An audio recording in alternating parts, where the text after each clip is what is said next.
Bueno, me presento. Bueno, ya me presenté el otro día, pero me vuelvo a presentar. Yo soy Marc. Soy el piloto del equipo junto a Hugo y también soy el responsable del departamento de aerodinámica y CFD. Y bueno, él es Hugo, como ya he dicho, es el responsable del departamento de fabricación principalmente y también ha pilotado algunos de los aviones del equipo. Y bueno, antes que nada quería contaros un poco qué vamos a hacer en estas charlas. En primer lugar, esta será la única charla teórica que demos y luego vamos a pasar a sesiones de simulador que haremos por grupos pequeñitos donde os apuntáis, pues yo que sé, 4 o 5, los que veamos, pero reducidos para poder pilotar todos. Y dentro de estas sesiones vamos a llevar pues un orden con los pasos a seguir y en cada sesión vamos a ver como unos pequeños conceptos de lo que es el vuelo. En la primera, por ejemplo, se va a ver cómo hacer alabeos, el cabeceo, subir, bajar en el avión, una toma de contacto con los mandos. Luego se introducirán otros controles, como viene a ser la guiñada del avión. Y por último, veremos circuitos, aterrizajes y despegues, que es la parte más complicada. Bueno, aquí os he puesto un poco pues nuestro historial, ¿no? En aeromodelismo. Yo, por ejemplo, llevo 12 años haciendo aviones y pilotándolos. Y aquí a la izquierda tenéis algunos de mis aviones. De los de guerra, el mío es el de la derecha.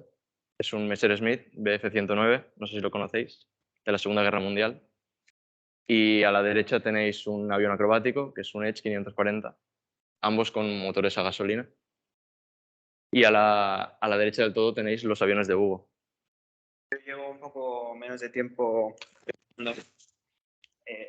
Marc es bastante más habilidoso y sobre él ha caído la responsabilidad de pilotar el Favara en Múnich y de estrenar, darles el bautismo de vuelo a todos los prototipos que hemos ido haciendo, que es algo bastante complicado porque un avión totalmente nuevo, un avión que no existe porque lo has hecho tú desde cero, nunca sabes cómo se va a comportar.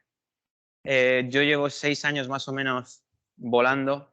He volado más cosas, he volado drones. Me hice un dron de estos de FPV, de carreras para hacer acrobacias. He volado algún helicóptero, también sé pilotar básicamente un helicóptero.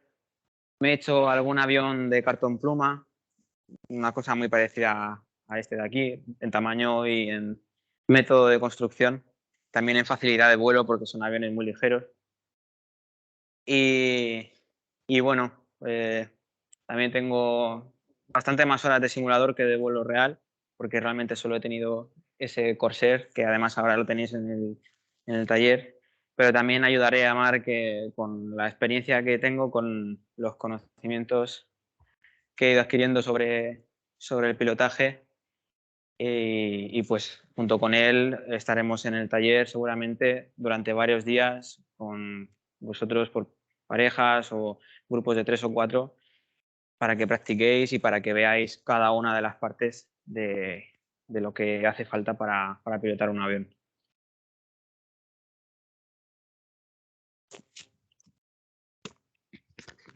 Bueno, pues las sesiones, en principio, como ahí he puesto 2 o 3, pero de teoría será uno. Y lo que os he comentado, grupos para aprender a volar con el simulador. Y pues ahí también he indicado que es muy importante que vosotros por vuestra cuenta, en casa, con un mando de Xbox mismo, por ejemplo, no hace falta que sea, pilotamos normalmente con esto, pero al final los dos joysticks que tenemos son muy parecidos a los dos joysticks que tiene un mando de Xbox, de Play 4, lo que sea. Lo conectáis al ordenador. Yo os pondré para descargar el simulador de vuelo que uso yo. Es una copia no legal del simulador original.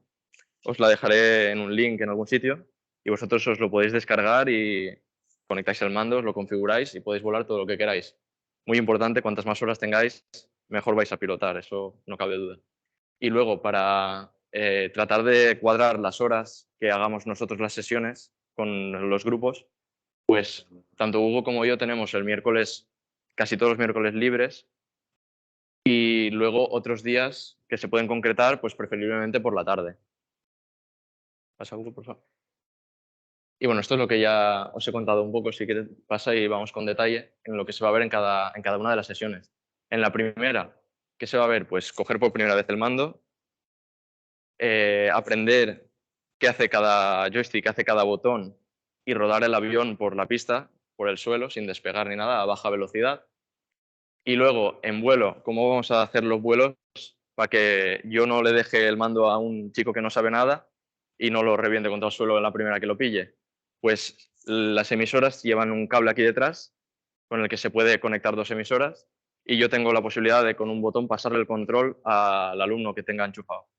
Entonces, yo despegaré el avión y en vuelo le pasaré el control al alumno y en este caso en la primera sesión lo que hará será probar los controles de alabeo y de cabeceo, es decir, hacerle roll al avión, girarlo y subir y bajar. Luego, en la siguiente sesión se introducirá otro control que ya es más complicado, que es el control de guiñada, es el estabilizador vertical con el que el avión gira sobre el eje vertical. Avanzando más en las sesiones, introduciremos los circuitos de vuelo, los distintos circuitos de vuelo que se pueden hacer. En la competición que el piloto de vuestro equipo tendrá que volar, pues únicamente habrá como dos extremos, ¿no? Y el piloto tendrá que hacer la figura que quiera entre esos dos extremos. Realmente no es necesario que sea ni un círculo, ni un 8, ni un... No hay ninguna forma. Es una especie de vuelo libre entre esos dos puntos, lo que él considere más rápido. Vale, ya de las últimas sesiones serán el aterrizaje, una fase muy crítica, complicada, en la que hay que tener mucho cuidado, muchas cosas en la cabeza, que si viento, velocidad que llevamos, altitud que llevamos, pues todo esto se une todo y es cuando te pones nervioso realmente porque tienes miedo a reventar el avión contra el suelo. Y ya por último, yo he puesto el despegue el último porque me ha parecido que en algunos aviones de los que hemos hecho hasta ahora ha sido más difícil despegar que aterrizar realmente. Porque el avión cuando despega lleva muy poca velocidad, cualquier ráfaga pequeña de viento se lo puede llevar y hay que estar muy atento a todos los controles, corregir todas las posibles maniobras que el avión induzca él solo, sin necesidad que tú le estés actuando sobre la palanca, porque en verdad el avión en el aire, cualquier ráfaga de viento, son aviones muy ligeros, te lo mueve y tú tienes que verlo porque no estás encima, no puedes sentirlo en verdad. Tú ves que el avión se mueve y tienes que actuar en consecuencia de ello. Tienes que ir aplicando todo el rato correcciones. Y bueno, yo creo que con esas sesiones será suficiente. Sois muchos, en verdad, por eso hemos puesto pocas sesiones para que dé tiempo a todos a pillar el avión. Y nada, estas sesiones las haremos primero en simulador y luego en las pruebas de vuelo que hagamos algún domingo por la mañana, os podéis ir viniendo por turnos y ir cogiendo el avión. Este seguramente. ¿El qué? ¿Qué pasa? Ah, sí, se lo he comentado ya.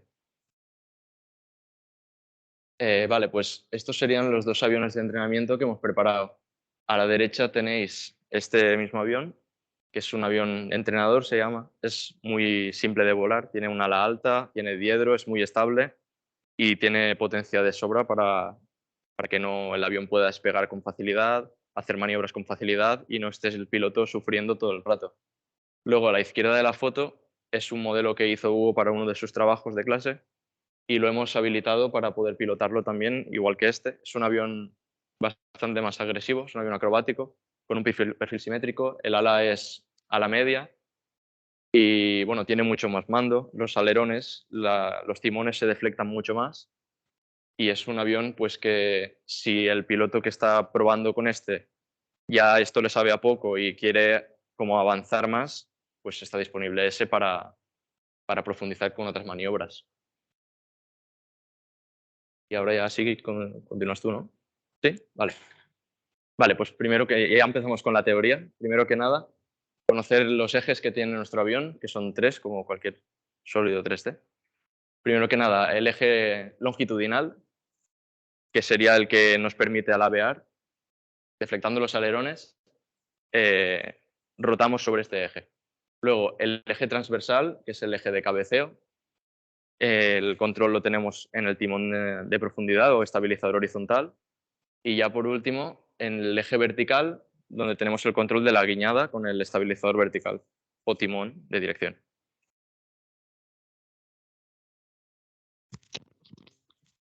Y ahora yo paso a explicaros cómo es la anatomía del mando, de lo que es la interfaz entre el piloto y la aeronave. Esto es muy importante, se estudia muchísimo dentro de la aeronáutica y las empresas que fabrican aviones, qué es lo mejor, ¿no? Para que el piloto tenga al alcance todo lo que necesita en todo momento. Y pues eso es un problema porque los aviones son máquinas muy complejas y para que a la vez sea lo más intuitivo posible, que a veces es muy complicado. Afortunadamente nosotros no tenemos la enorme cantidad de sistemas de los que disponen los aviones de verdad, los aviones de transporte, los aviones comerciales. Estos son aviones muy sencillos y aún así ya veis que de primeras, si nunca habéis cogido un mando, parecen muchos botones. Entonces, vamos a ver que realmente controles básicos hay pocos. Tenemos dos palancas, una a la izquierda y otra a la derecha, simétricas, pero un poco distintas, ahora veremos por qué. Y con esas palancas vamos a hacer la mayoría del trabajo a la hora de pilotar. De hecho, podríamos pilotar solo con esas dos palancas. Tenemos la palanca izquierda, en la que tenemos dos canales. Llamamos canal a cada uno de los ejes de la palanca. Tenemos asignados a esos dos canales la propulsión del avión y el movimiento de guiñada. En la palanca derecha tenemos en uno de los ejes el alabeo, el rol del avión, y en el otro tenemos el cabeceo, para aumentar o para disminuir el ángulo de ataque. Y luego en la parte superior tenemos una serie de botones, ruletas, palancas también, que son funciones auxiliares. No sirven directamente para influir sobre las superficies de control del avión, pero sí que sirven, por ejemplo, para configurar, para que se accionen los flaps, para, por ejemplo, desarmar el motor cuando está en tierra y queremos estar alrededor del avión de forma segura y que nadie le dé sin querer a la palanca del motor, nos corte un dedo.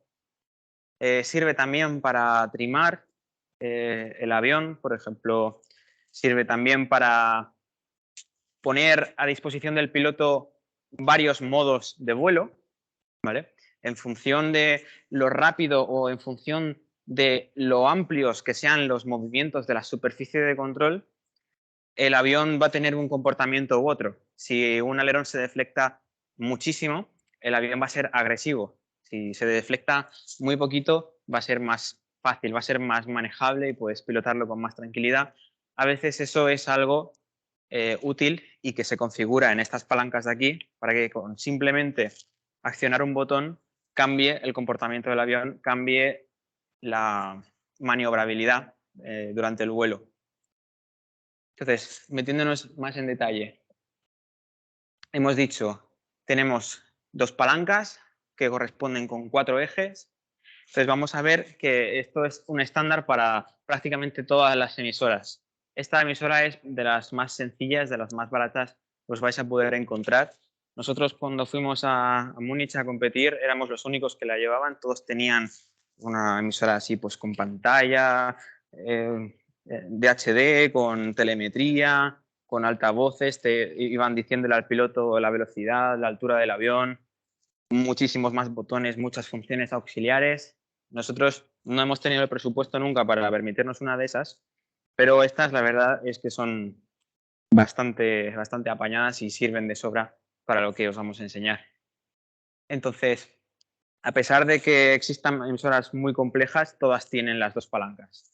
Todas tienen las dos palancas y además es prácticamente universal la configuración, la distribución de los canales, como están asignados a las palancas. Comenzamos, por ejemplo, por la palanca derecha. El eje vertical de esta palanca es el que nos va a dar el movimiento de cabeceo. ¿Cómo? Influyendo sobre la superficie del estabilizador horizontal, sobre el elevador de la cola. Entonces yo ahora conecto esto. Podéis saber que si yo hago el movimiento hacia abajo de la palanca, el elevador se va a deflectar hacia arriba. ¿Lo coges tú?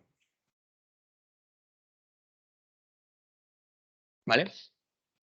Que esto podría ser un poco antiintuitivo, ¿no? Porque yo la empujo hacia abajo, pero el elevador va hacia arriba. Esto, la consecuencia que tiene en el vuelo del avión es un aumento del ángulo de ataque, ¿no? O sea, el aire fluye a lo largo del avión, cuando impacta en la cola, le da al elevador, empuja el elevador hacia abajo y empuja a todo el avión, pues le da un poco de ángulo de cabeceo. Si yo hago el movimiento contrario, pongo la palanca hacia arriba, el elevador va hacia abajo y por lo tanto el avión va hacia abajo también. ¿Por qué digo que es antiintuitivo? Pues porque a lo mejor uno, si quiere bajar, le da hacia abajo, si quiere subir, le da hacia arriba.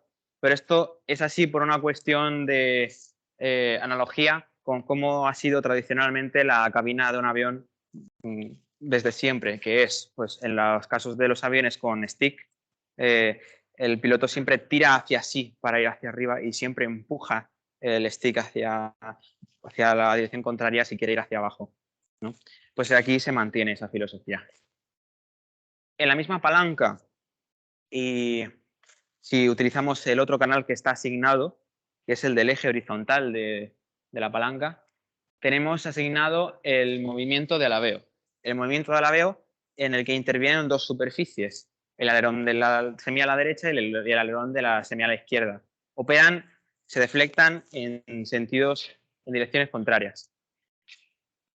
Entonces, ¿cómo va a afectar este movimiento al alabeo, al giro, al rol del avión? Pues este sí que es intuitivo. Si yo empujo la palanca hacia la derecha, el avión va a hacer un movimiento de alabeo hacia la derecha, ¿no? Y esto, pues, si recordáis la teoría de las primeras sesiones, tiene sentido porque cuando yo deflecto estas dos superficies así, esta la va a sustentar más, esta la va a sustentar menos y por lo tanto va a aparecer un momento de alabeo. De la misma forma, yo le doy a la palanca, actúo la palanca hacia la izquierda y otra vez, intuitivamente, el avión va a alabear hacia la izquierda por la misma razón aerodinámica. Ahora vamos a pasar a la palanca de la derecha. Este movimiento que se llama yaw en inglés, guiñada en español, podría parecer igual que el que estábamos viendo antes. ¿Esto por qué me lo está haciendo? Ahí va. La batería del receptor. Vale. Este también es intuitivo.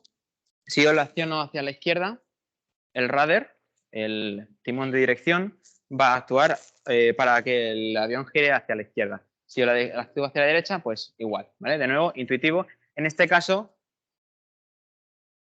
menuda feria, ¿no? En este caso, el movimiento se realiza no en el eje longitudinal del avión, como en el caso del alabeo, sino en el eje vertical del avión, ¿de acuerdo? Entonces, si Marc puede reproducir el movimiento, ¿vale? Y en ese caso el avión giraría hacia la izquierda, pero sobre su eje vertical, ¿vale? Es importante distinguir la acción del alabeo frente a la de la guiñada, que no es la misma, aunque el avión se dirija en la misma dirección. Vale, ya para acabar, no sale aquí, si le das a la siguiente diapositiva.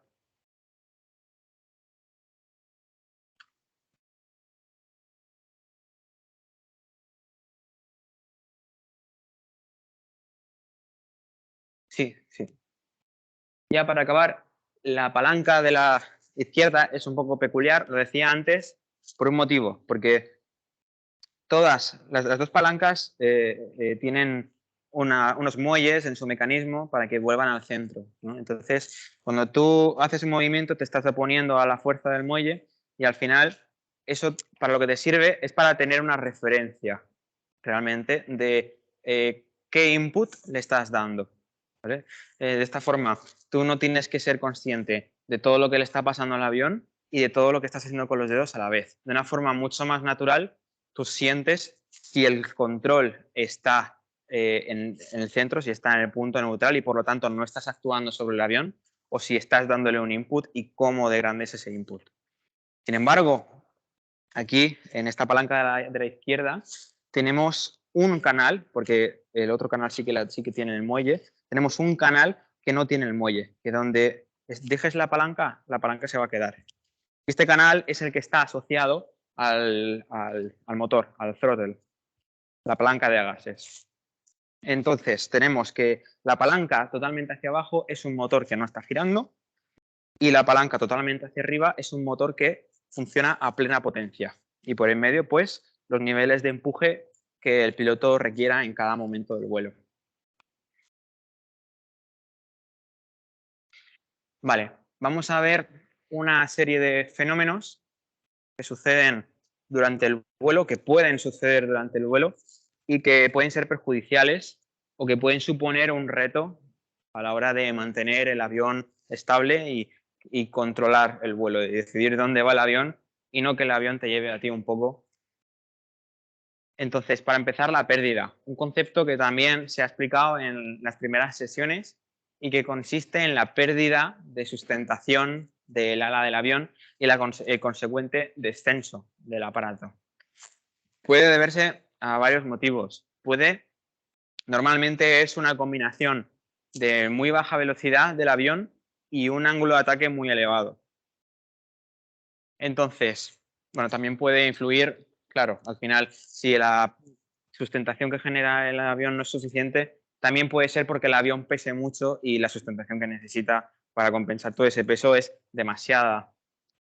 Vale, ¿cómo se sale de la entrada en pérdida? Pues ahí veis un dibujito en el que vamos a imaginarnos que el avión está perdiendo velocidad, ¿no? Un avión cuando pierde velocidad también empieza a descender. Entonces, la respuesta instintiva de un piloto, no un piloto entrenado, ¿no? Pero la respuesta instintiva de un piloto que está aprendiendo puede ser que sí, vale, pierdo velocidad, pierdo altura, y si quiero ganar altura hemos dicho que yo acciono la palanca de la derecha para actuar sobre el cabeceo y aumentar mi ángulo de ataque, con lo cual subo, ¿no? Aumento mi altura.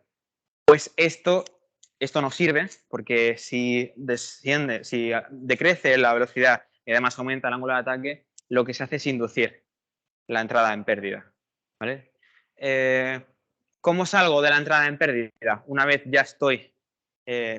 ya ha ocurrido la entrada en pérdida, pues el procedimiento es, de nuevo, poco intuitivo. Lo que tengo que hacer es palanca de la derecha hacia arriba para que mi ángulo de cabeceo sea negativo. Diréis, pues vamos contra el suelo, ¿no? Sí, pero no. Esto se hace porque al final lo que yo quiero es recuperar la sustentación en el ala. Para recuperar la sustentación en el ala necesito que el avión tenga velocidad y que tenga velocidad en el sentido de avance. Si yo estoy cayendo, el único sentido de avance es hacia el suelo. Entonces, tiro de la palanca hacia arriba, empujo el avión hacia abajo y gana velocidad. Cae y gana velocidad en el sentido de avance. Resultado, el ala vuelve a sustentar. Y cuando el ala vuelve a sustentar, recupero el control. Y en el momento en el que el avión ya tiene velocidad y ya ha recuperado el control, vuelvo a tirar de la palanca hacia abajo para recuperar el vuelo nivelado. Otra cosa que puede suceder, que el avión entre en pérdida, y esto es bastante común en los aviones pequeños, en los aviones de aeromodelismo, pero que entre en pérdida solo en un semiala, ¿vale? Pues por lo que sea, porque las velocidades son muy bajas en estos aviones, porque las construcciones no son perfectas. A veces el avión entra en una cosa que se llama barrena, que es eso, la entrada en pérdida parcial. ¿Qué sucede cuando el avión entra en pérdida de esta forma, en barrena? Pues que solo sustenta una de las dos alas, la otra no, perdón, una de las semialas, la otra semiala no sustenta, se induce un movimiento de guiñada y el avión empieza a descender en espiral. Es un fenómeno muy espectacular, ¿no? Cuando acaba mal es doloroso. Nosotros lo vimos varias veces en Múnich, a varios equipos a los que les ocurrió. Pero es posible, es salvable. ¿Cómo se salva una barrena? Aunque esto os lo explicaremos ya en el simulador. Básicamente, y que me corrija Marc, porque yo nunca lo he tenido que hacer, afortunadamente, debes accionar la palanca de la derecha, inducir un alabeo contrario al sentido de la guiñada, ¿sí? Y debes accionar esta palanca, la de la izquierda, perdón, para inducir una guiñada también opuesta al lado del sentido del giro de la barrena. ¿Vale? Con eso, y una vez hayas recuperado algo de control, en cuanto puedas, accionas esta palanca hacia abajo, induces un movimiento de cabeceo hacia arriba y tratas de nivelar el avión.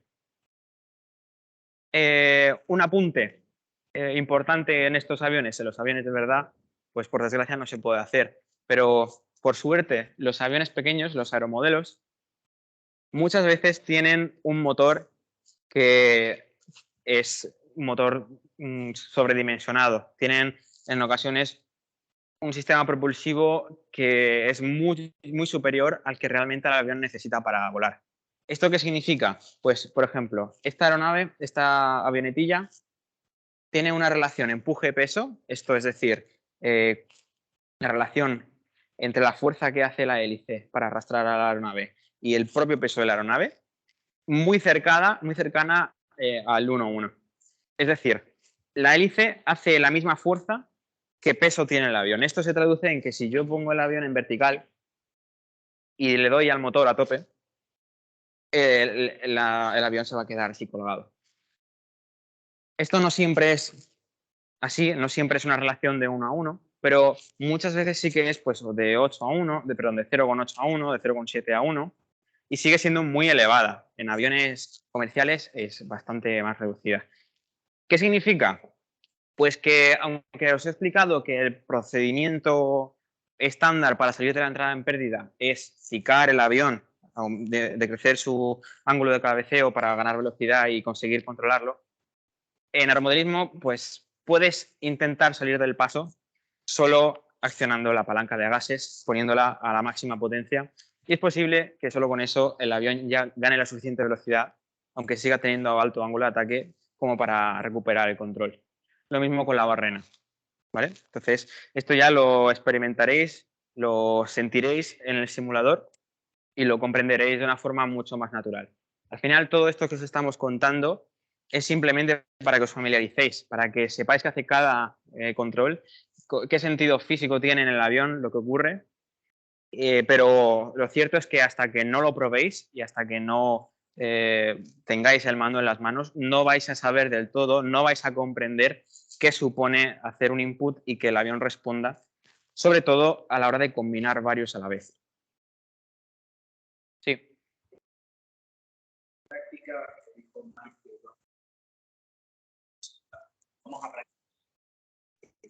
Sí, también lo practicaréis. Siguiente. Vale. Otro fenómeno que es un poco más sutil, pero que también afecta y en ocasiones puede ser también catastrófico. La guiñada adversa. Guiñada adversa. Hemos dicho que el movimiento de guiñada era un movimiento angular en el eje vertical del avión. Este movimiento. ¿Sí? Adversa, ¿por qué? Pues porque no la está comandando el piloto. Es una guiñada que sucede espontáneamente y que se puede deber a varios factores. El primero es el par del motor. ¿Vale? Tenemos una masa en la hélice que gira a una alta velocidad y tenemos un avión relativamente ligero. Pues eso induce un movimiento de guiñada. Tenemos también, de nuevo, un avión muy ligero con unas superficies de control bastante grandes. O sea, si miráis el ala, la planta alar en relación a la superficie de control, es bastante grande. ¿Esto qué significa? Que cuando yo haga un movimiento de alabeo, por ejemplo este, ¿vale? Un alerón en cada dirección, esta semiala va a sustentar más, esta semiala va a sustentar menos, y además a esta semiala le va a aumentar la resistencia inducida, que si recordáis, lo vimos en las primeras sesiones, la resistencia inducida es la que va asociada a cuánto sustenta el avión. Depende directamente del coeficiente de sustentación del ala. Vale. Esta semiala tiene más resistencia que esta. Entonces, esta se va a frenar más que esta. Resultado, guiñada adversa. Vale, y luego ocurre otra cosa que también tiene que ver con la masa de la hélice, con el régimen de giro del motor, y es, podríamos decir, un rol adverso, ¿no? De alguna manera. Por el principio de acción-reacción, si yo acelero rápidamente el motor y el motor gira en esta dirección, entonces el avión va a tender a hacer un movimiento de alabeo en la dirección contraria, ¿no? Esto, bueno, pues en un avión así no tiene mayor problema, pero por ejemplo Mark tiene un avión que tiene que aterrizar a muy alta velocidad, es un avión muy nervioso, muy difícil de controlar, y si le da mucha potencia al motor en el momento de la aproximación, el avión hace un roll que le hace perder totalmente el control y pues se puede llegar a estrellar el avión. Entonces, en este caso, no es catastrófico, la guiñada adversa no catastrófica, pero sí a tener en cuenta. Y vosotros os vais a dar cuenta, os vais a sentir que el avión se desvía cuando le dais mucha potencia de forma súbita y vais a tener que corregirlo. ¿Qué se suele hacer? El mando tiene otros botones de los que no hemos hablado, que están en los laterales de las palancas y que sirven para compensar, como decimos nosotros, para trimar el avión. ¿Esto qué quiere decir? Pues que, por ejemplo, si yo quiero compensar la guiñada adversa y no quiero tener que estar actuando constantemente sobre la guiñada para no tener que, para seguir con el vuelo nivelado, yo puedo pulsar estos botones en cualquiera de las dos direcciones y el servo que controla esa superficie de control va a restablecer su punto neutro al punto neutro que puede no ser el de 0 grados de deflexión, pero sí que es el que a mí me permite que el vuelo sea nivelado, ¿vale? Muchas veces las superficies de control no están en su punto neutro geométrico, pero sí están en su punto neutro aerodinámico. Y yo creo que con eso ya podemos pasar a la siguiente.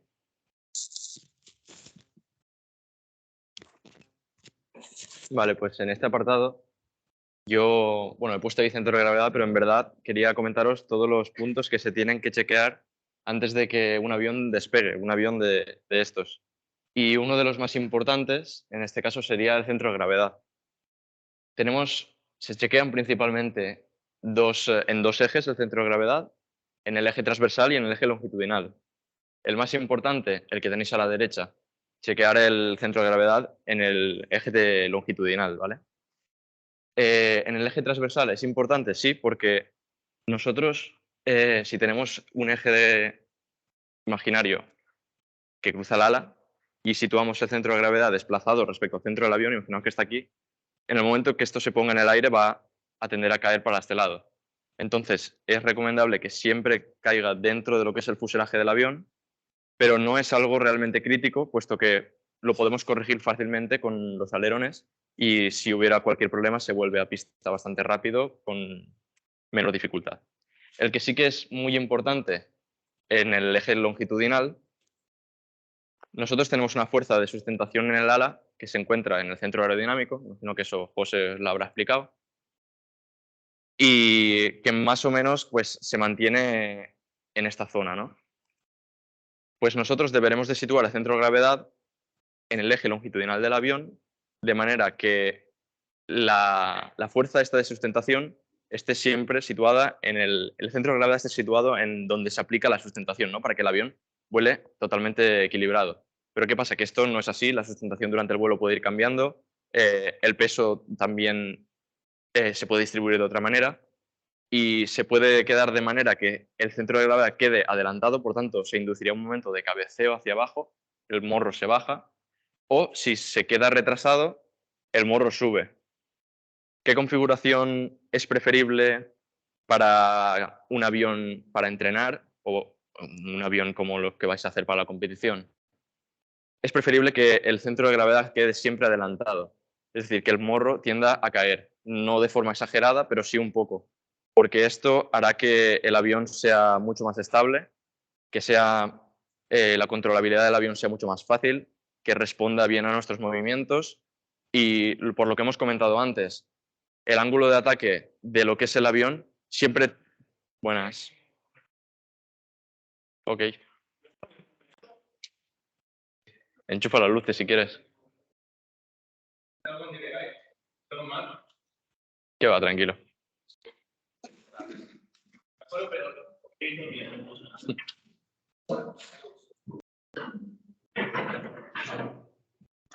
Pausa técnica. Lo cortamos esto después, ¿no? Bueno, después de esta interrupción, continuamos con lo que estábamos. Siempre es preferible tener el centro de gravedad adelantado. ¿Esto por qué? Porque vamos a provocar un movimiento de cabeceo hacia abajo, vamos a bajar el morro. Y por los factores que ha estado comentando Hugo, vamos a evitar entradas en pérdida involuntarias. Imaginaos que tenemos el centro de gravedad retrasado, donde el ángulo de ataque siempre tiende a aumentar. Esto va a provocar que cuando nosotros estemos volando, nosotros no estamos encima del avión, no nos damos cuenta. Tenemos que responder en base a lo que estamos viendo. Entonces, imaginaos que nosotros queremos disminuir la potencia de nuestro avión y estamos volando con cierto ángulo de ataque. Pues si no nos damos cuenta de que el centro de gravedad está tan atrasado y que estamos ganando ángulo de ataque, pues esto al final, si reducimos potencia, va a inducir una entrada en pérdida y de golpe el avión va a cabecear hacia abajo y va a ser pues, uno de los factores de que se puede producir una barrena o una pérdida que no podamos controlar. Por tanto, pues lo recomendable que se sitúe siempre en torno a un tercio de la cuerda, un cuarto de la cuerda, siempre adelantado para que los pesos siempre hagan que el morro baje. Luego, en competición, por ejemplo, nosotros lo vimos en, bueno, no sé si en Múnich, pero en Stuttgart José sí que lo vio, es que muchos equipos retrasan el centro de gravedad muchísimo para que el momento de que se induce cuando está volando el avión sea este.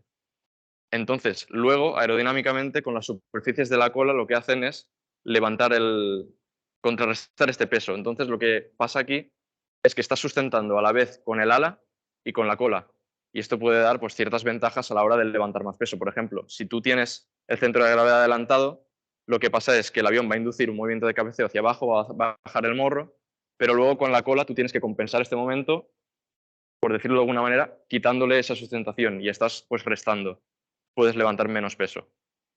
¿Qué pasa con esto? Pues que situar el centro de gravedad atrás y corregirlo con la cola es muy delicado porque la velocidad del avión durante todas sus fases del vuelo va variando, no siempre es la misma y aunque tú lo tengas equilibrado para la fase de crucero, luego cuando vayas a aterrizar, cuando estés despegando, pues siempre va a ser más complicado de maniobrar el avión.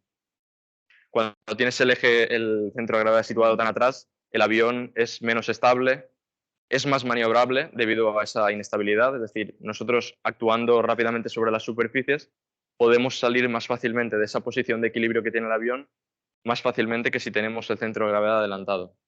Pero salvo ocasiones especiales como la que he comentado, lo preferible es tener el centro de gravedad un poco adelantado respecto al centro aerodinámico y que el morro siempre tienda a bajar. Vale, y ahora ya pues vamos a pasar a ver lo que sería un vuelo completo. Y la primera fase del vuelo es el despegue. El despegue, normalmente la pista siempre va a estar orientada respecto al viento en la posición más favorable. Eso, pues en aeropuertos se hacen un montón de estudios para ver qué vientos soplan en esos lugares. Pero las pistas de aeromodelismo pues son un campo al que le han pasado la corta césped y la dirección más larga pues es la pista de despegue. Y esto pues nos da situaciones que a veces no pueden ser la situación ideal. ¿Cómo es la situación ideal de despegue? Pues el viento lo queremos de frente, para poder así tener, con respecto al suelo, la velocidad más baja posible. Es decir, el viento es como que está haciendo que el flujo pase más rápido por el ala de lo que realmente nosotros nos estamos moviendo respecto al suelo. Entonces, esto permitirá distancias de despegue más cortas y nos permitirá posteriormente realizar un ascenso más óptimo, por decirlo de alguna manera. ¿Qué pasas? Esta sería la situación cuando tenemos un viento cruzado. La pista es la que es, nosotros no podemos cambiar la dirección de despegue. Entonces, si el viento nos viene lateralmente, esto va a provocar que las distancias de despegue sean mucho más largas. Bueno, depende también de la dirección, pero por ejemplo, si es totalmente transversal, sería el peor caso que tenemos. Porque si la pista tiene dos direcciones, ¿no? Si pasa ya de la componente transversal, podemos despegar hacia el otro lado. pero la peor componente sería la transversal para el avión. Entonces aquí es donde más pista consumiríamos a la hora del despegue, y también durante la fase de despegue debemos de realizar ciertas maniobras con nuestros actuadores para poder compensar ese viento que nos está incidiendo sobre las superficies. Deberemos de realizar correcciones con el estabilizador vertical, sobre todo para poder alinear el avión con respecto al viento y que pueda tener una buena carrera de despegue, y también correcciones en alabeo una vez el avión ya despega, para que el viento no nos lo tumbe o no nos lo gire.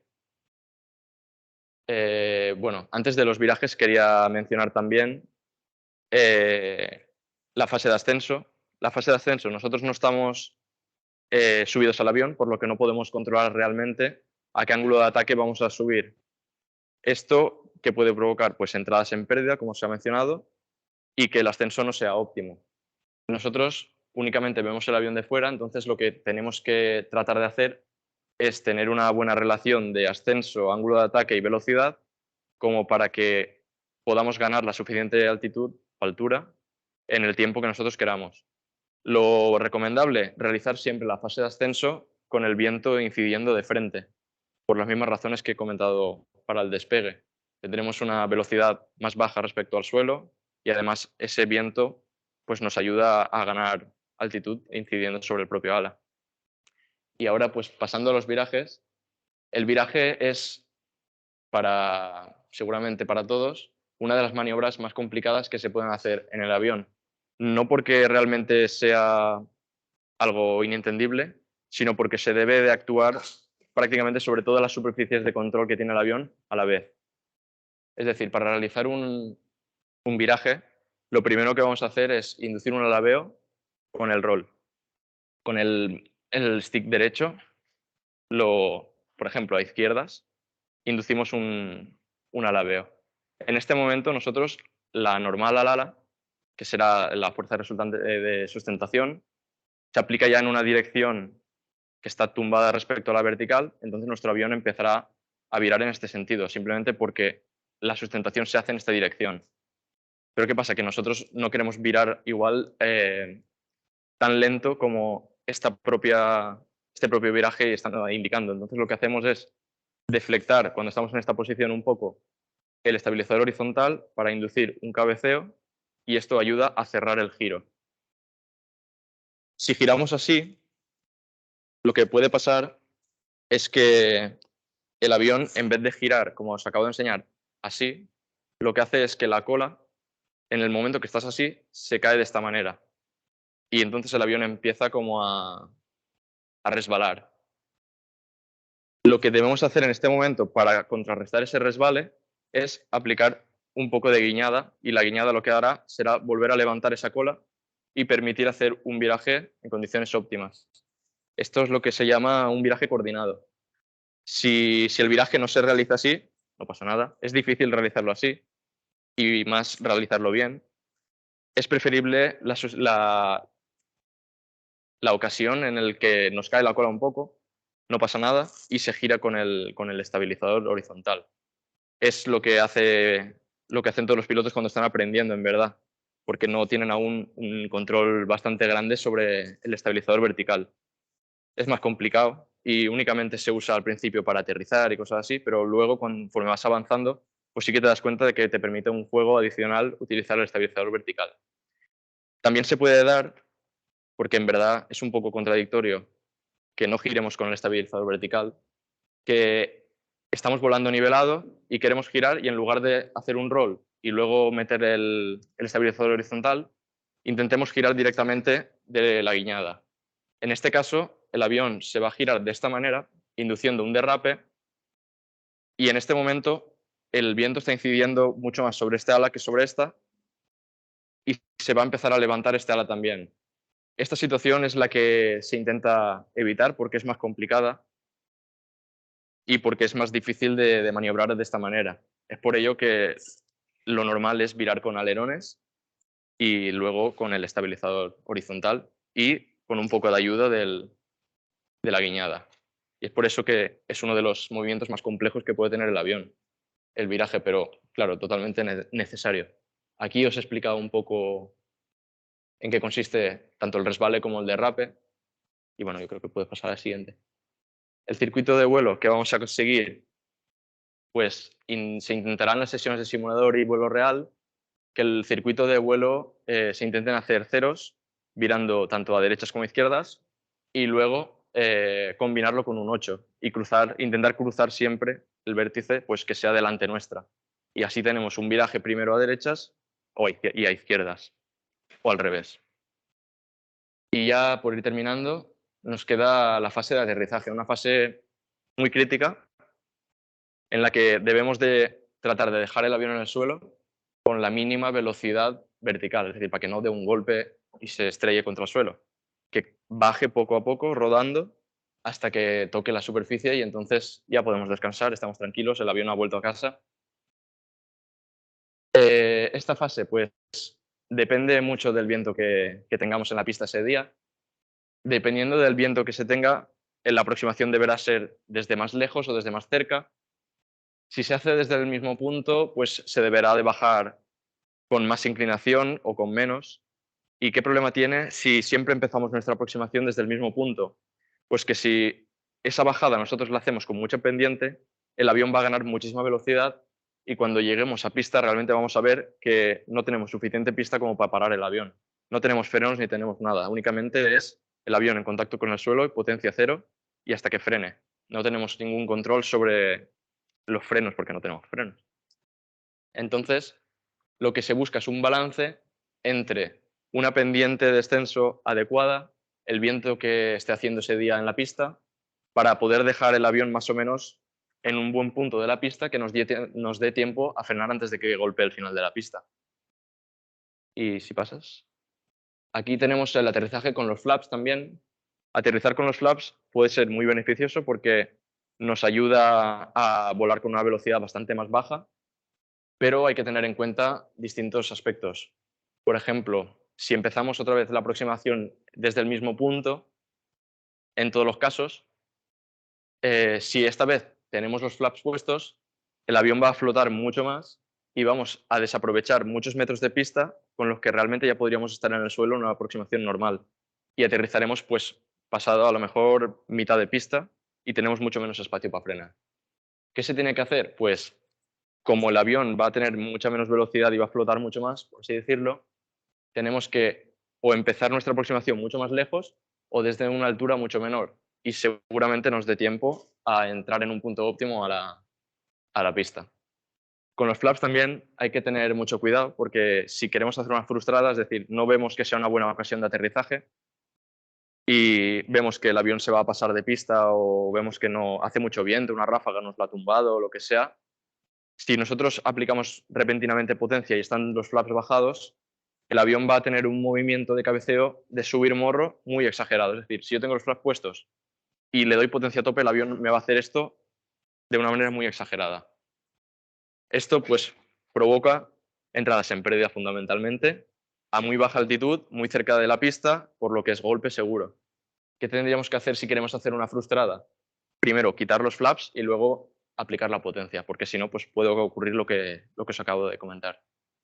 Y ya por último, igual que el despegue, tenemos un aterrizaje no ideal, que sería con el viento cruzado. El aterrizaje ideal, creo que nos lo he comentado, sería pues en la misma dirección que hemos despegado, si el viento no ha cambiado, con el viento incidiendo de frente al avión. Pero en el caso de tener un viento transversal, pues exactamente igual que en el despegue, deberíamos de estar alineando nuestro avión con el movimiento de guiñada respecto al viento todo el rato hasta que estamos muy cerca de la pista y en ese momento tumbamos el avión en dirección a la pista para que aterrice recto en la pista de despegue y ahí, una vez esté el avión en el suelo ya no haría falta seguir aplicando ciertos mandos para poder contrarrestar ese viento. Los mandos que se aplican, pues igual que en el despegue, se corrige desde los alerones y desde la guiñada. Y conforme el avión va entrando en la pista, pues estaría la fase estaríamos terminando la fase de aproximación, el avión está cada vez más cerca de la pista y se estaría aplicando, el mando que más se usa es el estabilizador horizontal, porque el avión estamos bajando mucha potencia, el avión está cayendo, entonces lo que queremos es que se vaya ganando poco a poco ángulo de ataque para que el ala siga sustentando, aunque estamos perdiendo mucha velocidad. Y para eso pues aplicamos el estabilizador horizontal, bajamos la palanca, si ganamos ángulo de ataque, y poco a poco vamos acercándonos a la pista, se diría la fase de recogida. ¿Es así? Pues fase de recogida. Y una vez estamos en el suelo, cuando ya no tengamos la suficiente velocidad como para volver a despegar, en aviones como este, que tienen una configuración de tren de aterrizaje convencional, lo que se hace es levantar completamente el estabilizador horizontal para evitar que si la pista es de hierba, por ejemplo, y hay continuamente hierbajos golpeando las ruedas de delante, provocar este movimiento y que el avión nos cabecee hasta golpear el suelo. Por ello, pues que se levanta el estabilizador horizontal para evitar esta clase de situaciones. Y creo que ya estaría todo, ¿no? Efectivamente, ¿alguien tiene una pregunta o lo que sea? Claro. Vale.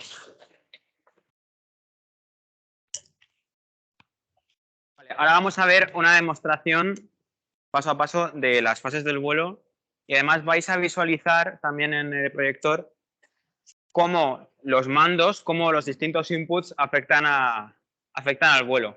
Este simulador es con el que vamos a trabajar, se llama 8. Ese lo tendremos nosotros y os lo pasaremos si lo necesitáis, si tenéis mando para poder practicar. Y es con el que vais a estudiar, con el que os vais a familiarizar con el avión. Este tiene una configuración similar a nuestro entrenador, una ala alta. Este no tiene, o parece que no tiene diedro, una cola convencional, un tren de aterrizaje también convencional. Y bueno, aquí veis también un esquema del mando, ¿vale? Tiene la misma configuración que lo que hemos hablado. Tenemos un stick derecho para controlar el cabeceo y el alabeo, ¿vale? Veis cómo afecta directamente a las superficies, igual que en el modelo real. Y en la palanca izquierda, de nuevo, izquierda-derecha, movimiento de guiñada. También veis que gira el patín, y eso es muy importante para controlar el avión en tierra y también al aterrizaje. Y ya por último, la palanca izquierda arriba y abajo dará y quitará potencia a nuestro motor. ¿Vale? Ahí, coordinando la potencia con el movimiento de guiñada que afecta también al patín trasero, podemos decidir hacia dónde se dirige el avión en pista, igual que cuando conducimos un coche, una bici. ¿Vas a despegar desde ahí? Tenemos también aquí unas barras que nos indican algunos sistemas que tiene este modelo de avión. Los que más nos interesa ahora es el tema de los flaps. ¿Vale? Veis que Mark lo puede regular a través de una ruedecilla que tiene en su mando, ¿vale? Y a través de la ruedecilla, que no son posiciones fijas, sino pues un amplio rango de posiciones, puede controlar cuánto se deflecta ese flap. Entonces ahora yo supongo que Mark va a poner un poco de flaps, o no, porque realmente no hacen falta en el simulador, pero va a poner, yo creo que puedes hacer una demostración de cómo afecta la posición de los flaps a la carrera de despegue, ¿no? Pues primero una carrera de despegue sin flaps. Se coloca en el extremo de la pista, vamos a suponer que tiene viento favorable. Veis que se levanta primero el empenaje y luego alza el vuelo. ¿Vale? Es muy interesante que vayáis fijándose en las palancas, en cómo mueve las palancas y en cómo eso afecta al movimiento del avión. Ahora vamos a probar con una posición de flaps intermedia. El avión se levanta bastante antes. Y yo creo que también puedes probar, Mark, para que vean, para cuando despegues con flaps full, cómo afecta quitar los flaps de golpe al cabeceo del avión. Cómo afecta que el avión pierda sustentación de una forma brusca, ¿vale? El despegue es cortísimo, quita los flaps y enseguida el avión, sin que reciba ningún input, empieza a cabecear hacia abajo. Bueno, ahora podemos hacer una demostración de cómo se hace un giro básico y cómo se hace un giro coordinado. Ahora mismo a Mark le sale de forma natural actuar sobre la guiñada y eso lo podéis ver en el control de la izquierda. Pero principalmente está haciendo los virajes a través del alabeo, un alabeo muy pronunciado porque está haciendo giros extremadamente cerrados. Veis que ahora solo está moviendo el stick de la derecha. Alabea y empuja el avión hacia arriba. Y claro, como el avión está girado, su arriba en su sistema de referencia es nuestra izquierda, en este caso, que es hacia donde queremos girar. Ahí lo veis. Y ahí veis como Mark está metiendo con la palanca izquierda el movimiento de guiñada para que el viraje sea más fluido, un viraje más cómodo, de más calidad, podríamos decir. También veis que está haciendo ceros. Mark está haciendo un circuito en forma de óvalo.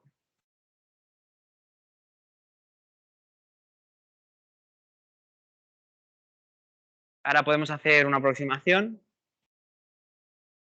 Podemos hacer también una aproximación con flaps y otra sin flaps para que veáis cómo afecta a la velocidad a la que el avión aterriza y también a la distancia que recorre de pista, a la pista en esencia que se necesita para aterrizar. Aquí no tenemos flaps. Fijaos, observad la palanca de la potencia. Veis que hace correcciones muy pequeñas. Veis que tira de la palanca derecha hacia arriba para aumentar y para corregir el cabeceo que necesita en todo momento. Los movimientos para corregir el alabeo son mínimos porque aquí no hay condiciones de viento y al final el simulador también lo puede, también se puede poner viento en el simulador, pero ahora no está activado. Ahora, si despegas y pones los flaps, veremos que la velocidad a la que el avión aterriza es mucho menor. La pista que requiere para frenar es también mucho más corta. Despegue muy rápido.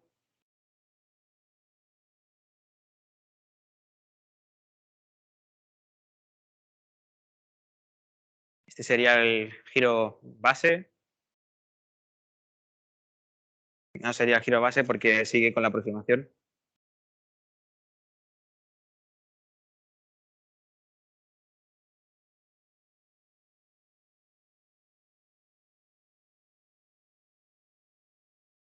Vale, y ahora ha quitado prácticamente toda la potencia para perder altura, para perder velocidad, y mientras tanto se encarga con la palanca de la derecha de dirigir el avión hacia la pista y alinearlo con la pista. Veis que la velocidad es considerablemente más baja y que también baja bastante más rápido. Que la pista para detenerse es mucho más corta. Vale, yo creo que ahora podemos hacer también una demostración de la entrada en pérdida.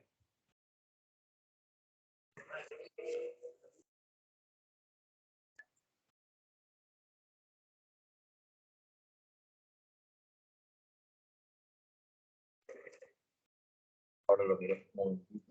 Ver. Velocidad, vale. Y ya está. Variómetro. Bueno, aquí está el vario y aquí estaría la velocidad. Vale, pues sí, buen aporte el de Álvaro. Ahora podemos ver más o menos la velocidad a la que vuela el avión y también un indicador que nos permite conocer el ratio de ascenso o de descenso, cuántos metros por segundo se desplaza en el eje vertical.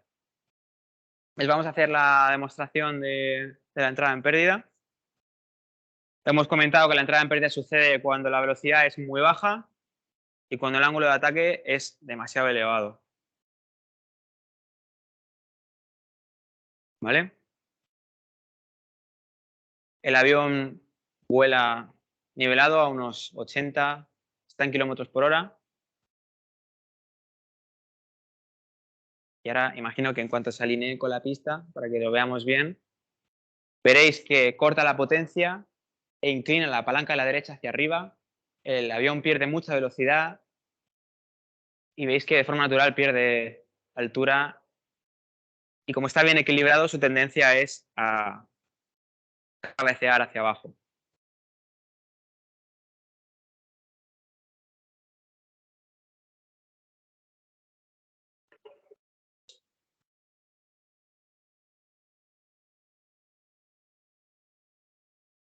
Si quieres, hazlo cerca de la pista para que vean lo que ocurre.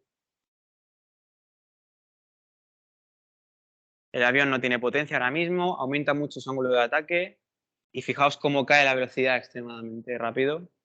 Lo ha conseguido salvar porque ha aplicado potencia en el momento oportuno, pero requiere de bastantes reflejos, de bastante experiencia, saber qué movimientos, qué inputs hay que darle al avión para salvarlo de esa situación. También podemos ver, si quieres, Marc, cómo es una barrena. No sé si con este avión se puede simular, porque al fin y al cabo este programa no es totalmente fiel a la realidad.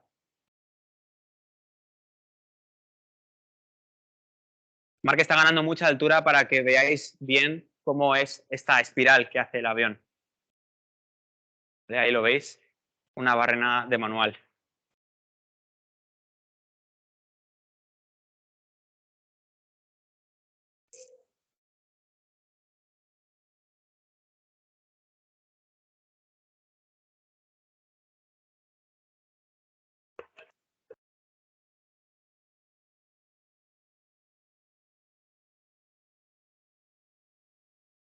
De nuevo gana altura.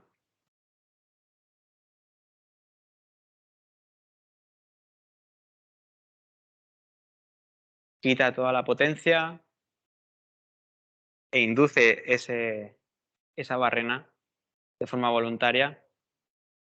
Ya habéis visto cómo ha aplicado el movimiento hacia la derecha, el movimiento contrario al de la espiral, tanto con la guiñada como con el alabeo. Y así es como la ha sacado. Y yo creo que ahora Marc puede cambiar de avión, puede poner un avión con el que igual está más familiarizado y hacer alguna acrobacia.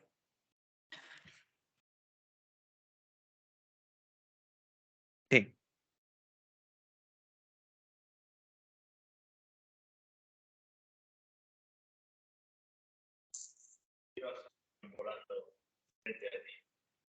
En verdad, si tú aplicas si por ejemplo no es el avión en verdad va a mirar a la derecha.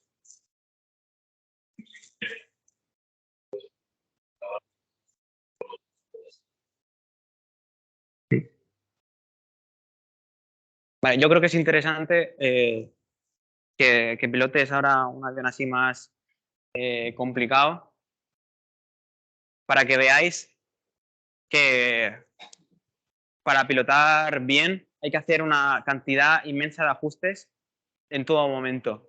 Entonces ahora Marc va a hacer un despliegue de acrobacias y es interesante que os fijéis en las palancas y en cómo está haciendo correcciones todo el rato, también en la amplitud de esas correcciones. Y también pues es interesante que este avión es mucho más maniobrable, que con poco input se puede conseguir una respuesta de gran magnitud, como veis. Acaba de darse la vuelta al avión y apenas ha movido el stick.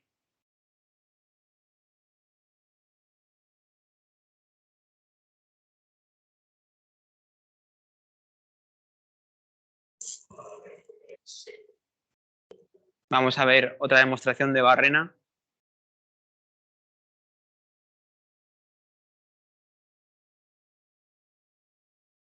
Bastante espectacular.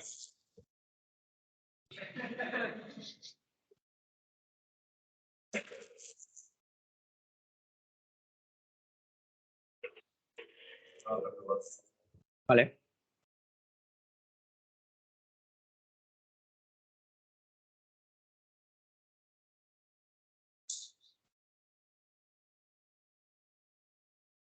Eso es lo que se llama, creo, que se llama vuelo a cuchillo. Básicamente está utilizando el timón de dirección como si fuera su elevador. Ha girado el avión 90 grados. Esto es algo que solo se puede hacer con este tipo de avión. Vosotros, cuando hagáis las sesiones de simulador, empezaréis con un avión más fácil de pilotar, mucho más tranquilo, que no hace movimientos bruscos, que pues probablemente se va a nivelar solo. Y si alguno consigue la suficiente experiencia y se anima, pues el otro avión de entrenador que tenemos, el Edge, es de este estilo. Y seguro que si tenéis destreza con el avión más básico y le dedicáis suficiente tiempo en el simulador, también podréis hacer alguna acrobacia al final.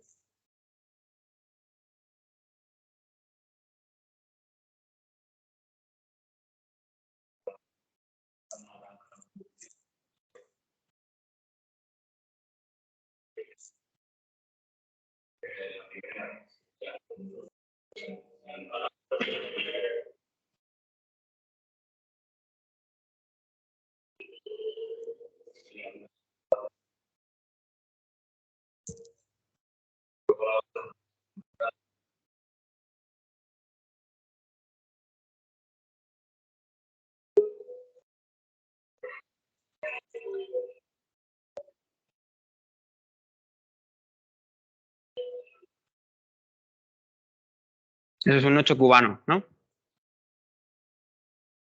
En la competición, como curiosidad, y pues porque cuando redactamos la normativa estábamos bastante inspirados, decidimos incluir una bonificación de puntos por acrobacia. Pues por si algún equipo encontraba muy aburrido el resto del sistema de puntuación, todos los participantes tienen la oportunidad de aumentar su marcador haciendo una acrobacia al final del circuito estándar.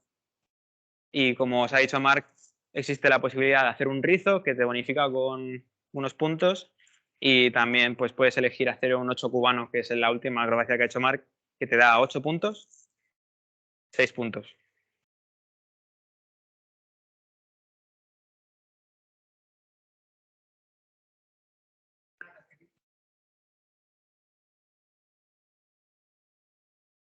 Sí, solo se puede hacer una acrobacia. La acrobacia solo cuenta una vez. Si la haces varias veces, pues va a ser muy espectacular, pero no va a aumentar tu puntuación. Y yo creo que este es un buen momento para que hagáis las preguntas que tengáis. Cualquier curiosidad, cualquier duda que os haya surgido desde el principio de la sesión. ¿Alguno de vosotros había pilotado ya?